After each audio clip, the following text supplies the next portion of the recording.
ત્યારે માનવના દેહની અંત્યેષ્ટિ ક્રિયામાં પણ 12 દિવસનું અદ્ભુત મહત્વ છે. મુક્તિના ગ્રંથમાં એમ આ 12 સ્કંદનું પણ અદ્ભુત મહત્વ છે. આ ભાગવત પુરાણની અંદર 335 અધ્યાય છે, 18,000 શ્લોક છે. આ ભાગવતમાં આ શ્લોકોના જે અક્ષરો છે 75,000 અક્ષરો છે. અને એ આખું સ્વરૂપ સ્વયં નારાયણનું સ્વરૂપ છે. અને આ સ્વયં ભાગવત એ ભગવાનનું સ્વરૂપ છે. એક એક અધ્યાયોમાં ભગવાનનું એક એક અંગ બતાવવામાં આવ્યું છે.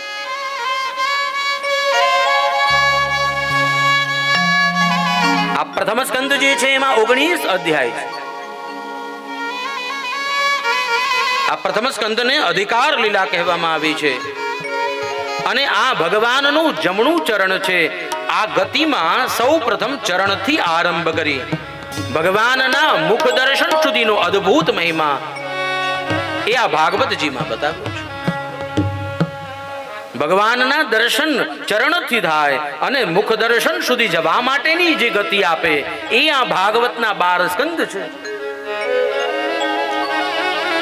બીજો સ્કંદ તેમાં 10 અધ્યાય છે. તેનું નામ સાધન જ્ઞાન લીલા છે.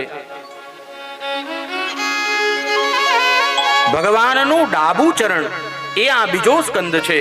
આરંભ સ્કંદનો અગાઉથી એટલે પહેલાથી થાય. ક્રમ 1, 2 એમ પણ ભગવાનના સ્વરૂપમાં ભગવાનના ચરણથી મુખ દર્શન સુધીનું આ ભાગવત દર્શન કહેવાય. તૃતીય સ્કંદ જે છે એમાં 30 અધ્યાય છે. સર્ગ લીલા કહેવામાં આવે.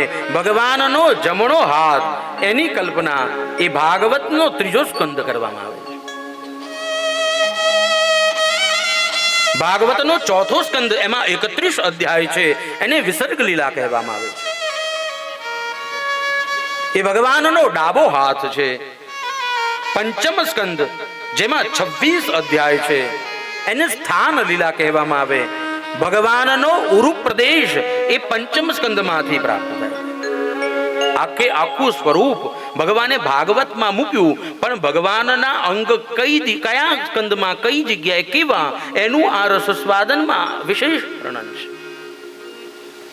ષષ્ઠમ સ્કંદ છે એમાં 19 અધ્યાય જેને પુષ્ટિ લીલા કહેવામાં આવી. ભગવાનનો ડાબો ઉરુ પ્રદેશ જે છે એ આ ષષ્ઠમ સ્કંદ છે. સાતમો સ્કંદ જેની અંદર 15 અધ્યાય છે એને ઉતિ લીલા કહેવામાં આવ્યો. ભગવાનના હાથ ની કલ્પના આ સપ્તમ સ્કંદમાં છે.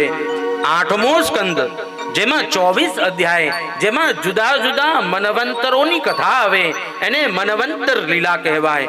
અને એ ભગવાનની જમણી ચિષ્ટ છાતીનો ભાગ છે. અને એ અષ્ટમ સ્કંદ છે જેમાં જુદા જુદા મનોની લીલાઓ આવે છે.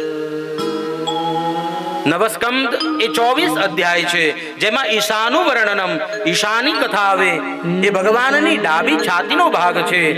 પણ 10મો સ્કંદ જે છે એમાં 90 અધ્યાય. આખા ભાગવતના 12 સ્કંદમાં આ 10મો સ્કંદ એવો છે જે સૌથી મોટો છે અને ભગવાનને અધિકમાં અધિક પ્રિય છે. કારણ આ જે 10મ સ્કંદ છે એમાં 90 અધ્યાય છે. નિરોધ લીલા છે અને એ ભગવાનનું હૃદય છે. માટે આ 10મ સ્કંદને ભગવાનનું હૃદય કહેવામાં. 11મો સ્કંદ 31 અધ્યાય એમાં મુક્તિ લીલા આવે જેમાં ભગવાનનું લલાટ છે. આ 11મા સ્કંદમાં પરીક્ષિત જેવા રાજાને મુક્તિ પ્રાપ્ત થઈ એની જે કથા તે 11મો સ્કંદ છે.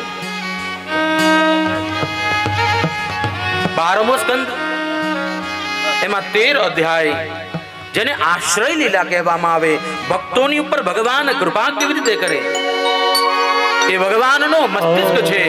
ચરણથી પગ ઉપર છાતી અને અંતે મુખ દર્શન સુધી ગતિ કરો એને જ ભાગવત કહેવાય. જે વ્યક્તિ 7 દિવસ આ ભાગવત કથા સાંભળે છે એના હૃદયમાં ભગવાન પોતે બિરાજમાન થઈ